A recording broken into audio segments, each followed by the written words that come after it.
Your friend isn't trying to be mean. She loves you. She's on your side. So when she says, you just have a type, eh? You mask like crazy through the moment. You laugh and say, huh, yeah. And then you go home and you sit in your car for a minute with the engine off. And the sentence that shows up isn't kind at all. What's wrong with me? Because you can see the pattern too. You've lined them up in your head at 2 a.m. more times than you'd like to admit. Different names, different jobs, different hair, and somehow the same ending, the same slow shrinking, the same you 6 months in, apologizing for things that don't need apologizing for. So you decide that since they're all different in some way, that means the common denominator is you, that there's something wrong with you, that you are, at some fundamental level, attracted to people who won't be good to you, and that this is simply what you're stuck with forever, because you can't even fathom how to get out of this cycle. You don't have a clue where to start. I want you to know that I don't think that's what's happening. I think you've been choosing with a specific set of tools under a specific set of conditions that were basically guaranteed to produce this result. And that's a completely different situation because that one has a way out. Yes, you're not stuck with this forever. Let me show you how. This is the Neurodivergent Love Lab. I'm Jenna Dalton, a psychologist who's ADHD. I help ADHD, autistic, and ADHD women feel truly understood and deeply loved. And this is episode 17, Why Do I Keep Choosing the Wrong Partners? And How Do I Stop?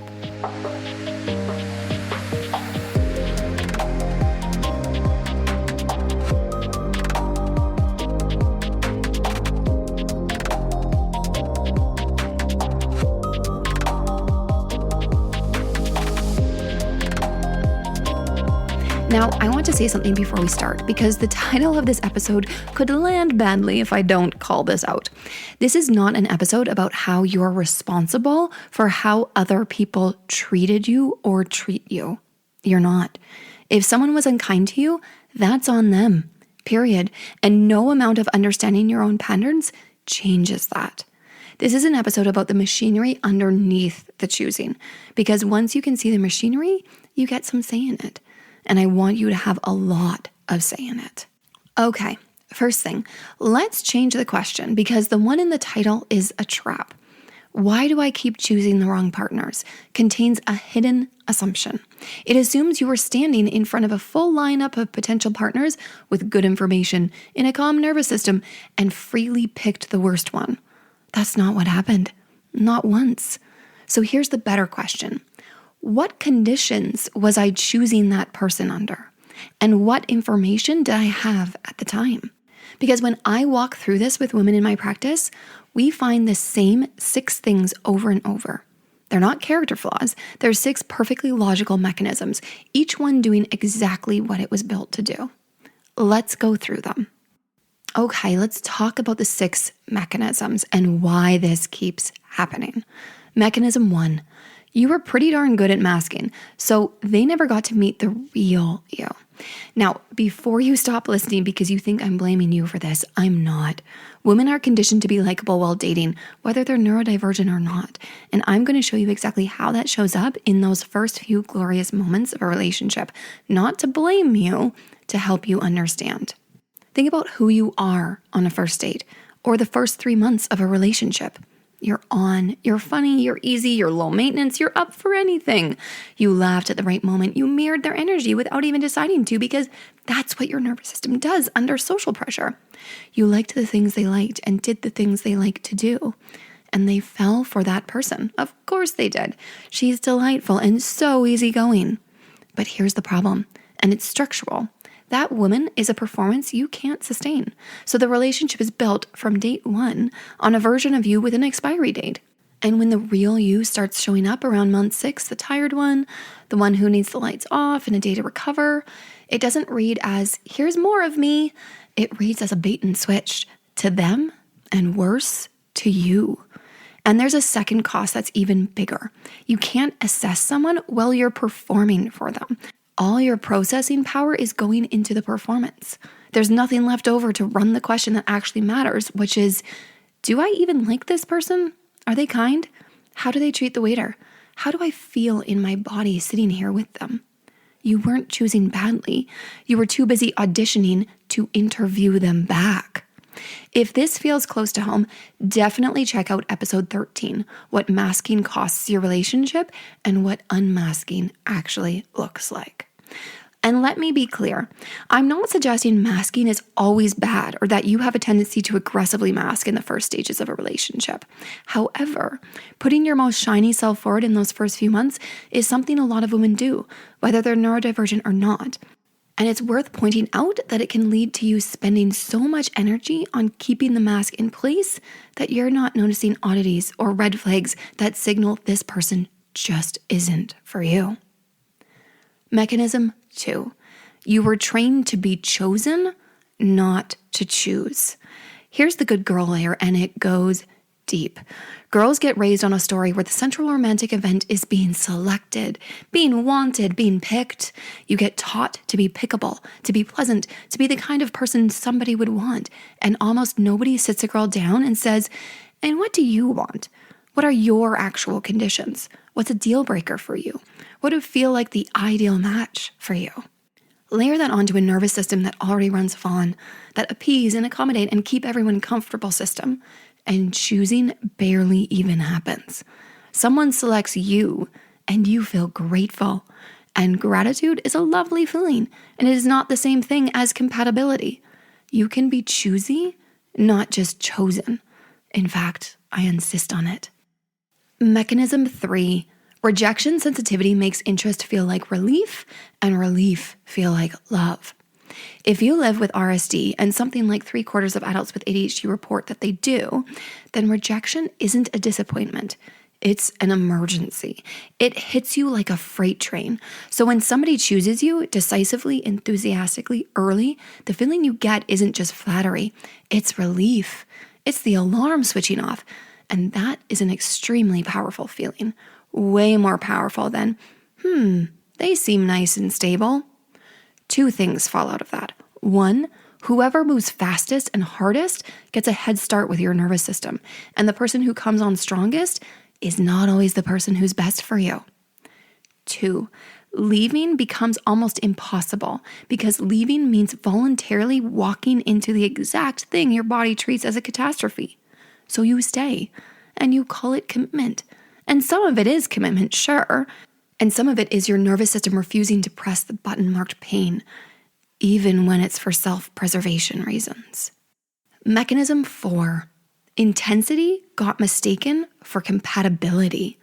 I did a whole episode on the hyper-focused withdrawal cycle back in episode 3, the neuroscience of why you fall hard and then pull away, so you may remember this one. Early relationships can involve real intense hyperfocus on a new person with a dopamine rush that feels like something out of an amazing rom-com. It's love at first sight, insane chemistry, soulmate level good. Here's the trouble. That feeling is so loud that it drowns out the quieter signals.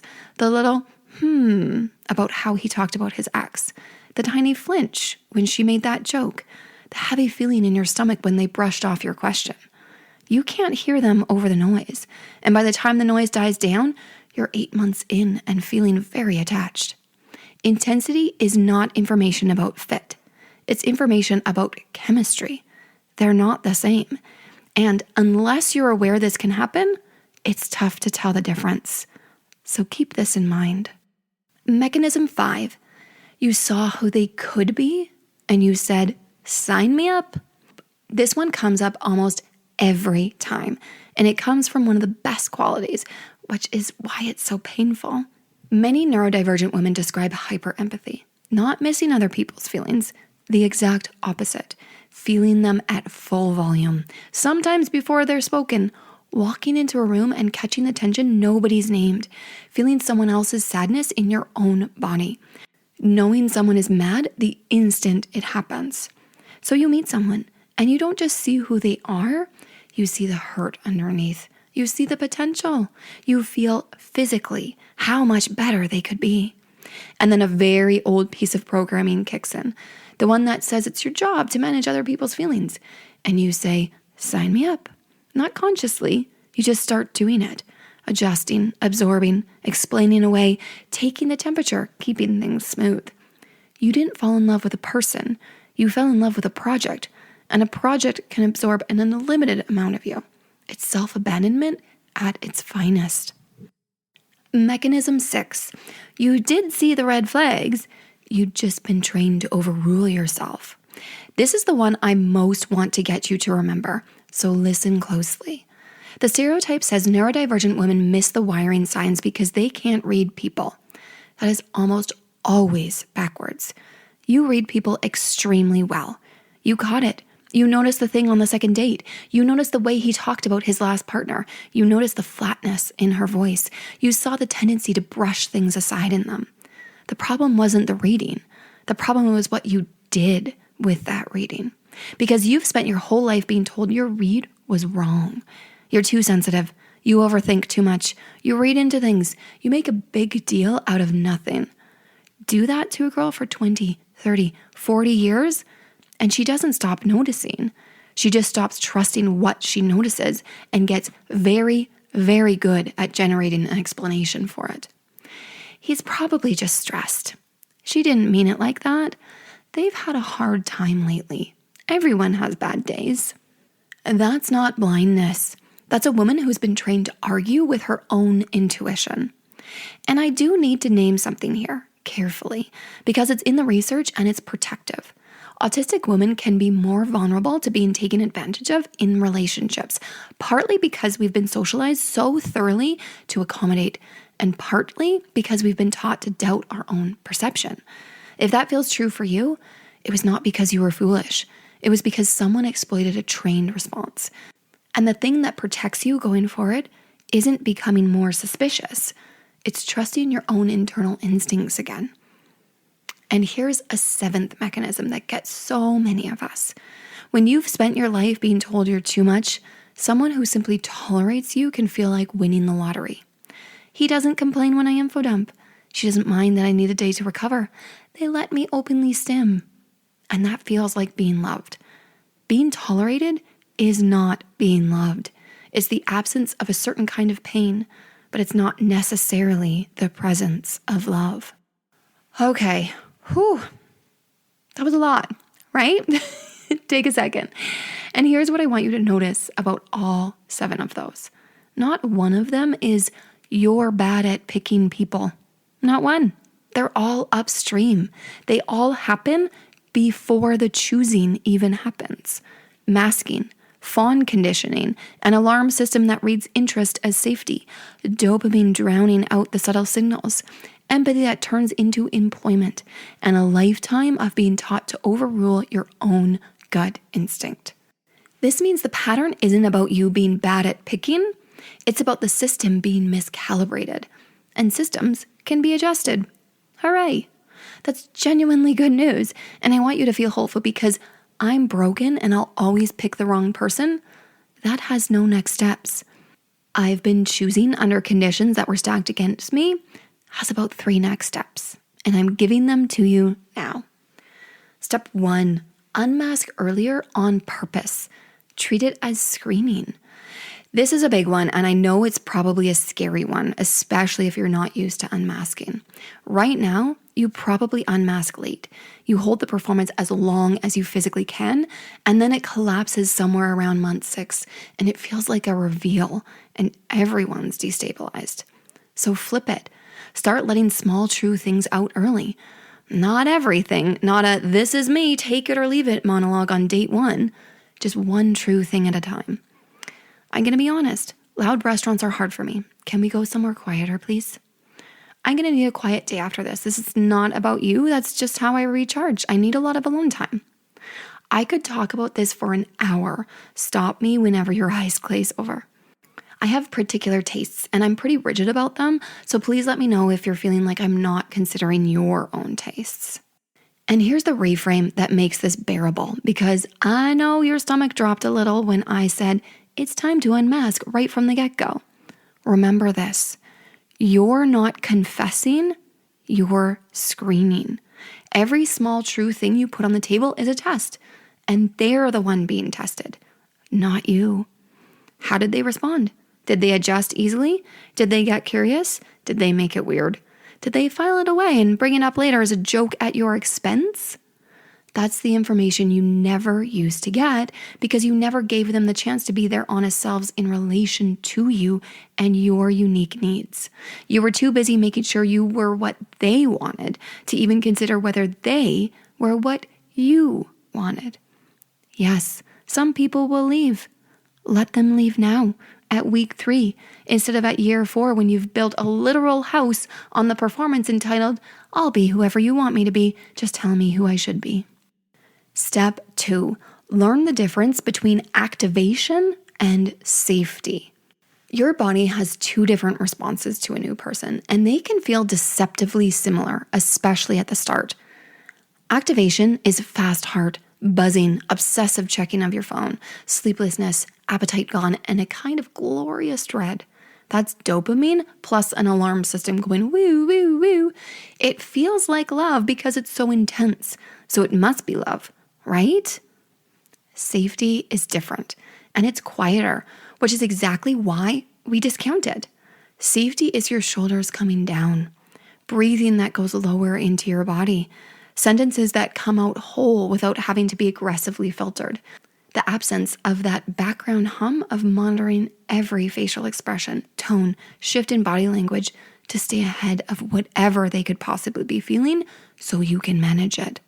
So here's the check I want you to run, and you can run it after every single date. 3 questions.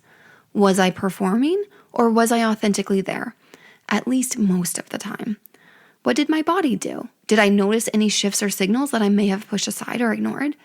How did I feel about myself in that room? Did I feel like I was taking up space in the best way possible or shrinking to accommodate the space they demanded? That last one is a biggie. Not how you felt about them, how you felt about yourself when you were with them. Because the pattern you're trying to break isn't really about which people you like, it's about which people you shrink around. And you can measure shrinking. It's honestly easier to measure than chemistry. Step 3, write your list while you're calm and treat your gut as data. Okay, there are 2 parts to this one. First, sit down and write your actual list. Not the one you'd say out loud at brunch, the real one. Non-negotiable green flags. What does someone have to do for you to feel safe? Give me specifics. Like, they don't get weird when I need to leave a party early. He tells me directly when something's bothering him instead of going quiet. She doesn't tease me about the things I love. And also write down your red flags, specific and behavioral, not vague. You're not going to write down controlling because what does controlling actually look like on a random Tuesday? What has it looked like before? Is it them not wanting you to spend time with specific friends? Stopping you from doing the things you love, dictating the meal plan for the week to fit their likes and dislikes? Get specific. Let yourself be brutally honest. Okay, and here's the second part. There's a new rule for your gut. Your gut is data, not a verdict. The old rule was, I noticed something, then I talked myself out of it. The new rule is, I noticed something, so I'm going to write it down and I'm going to wait and watch. Get it out of your head and onto a note on your phone. Date it, don't judge it, don't resolve it, don't explain it away, and equally don't panic about it. Just log it. 1 flag might be nothing. Honestly, they might just be having a bad day.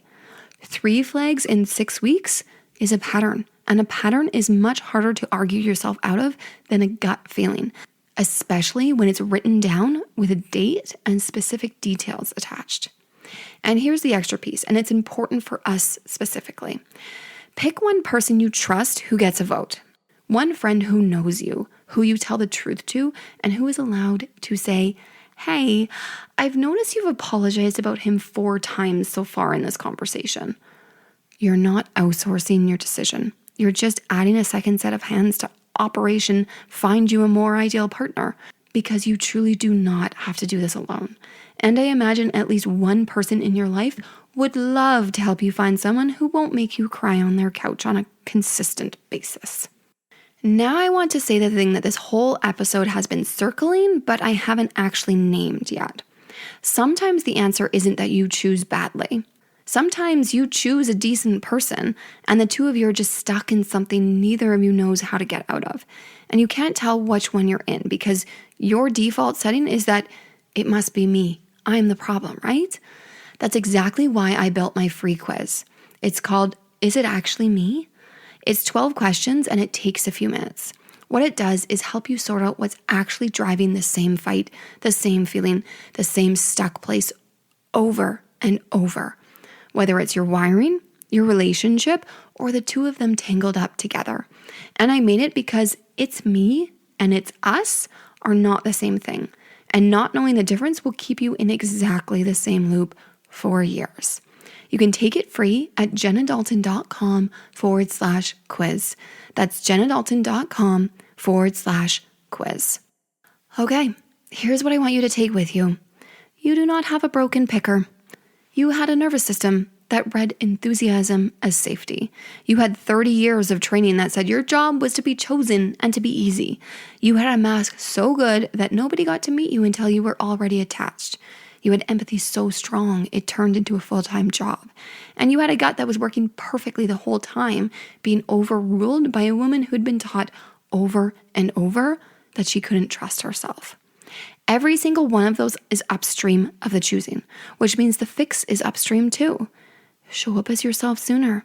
Notice what your body does. Write the list while you're calm. Keep the log.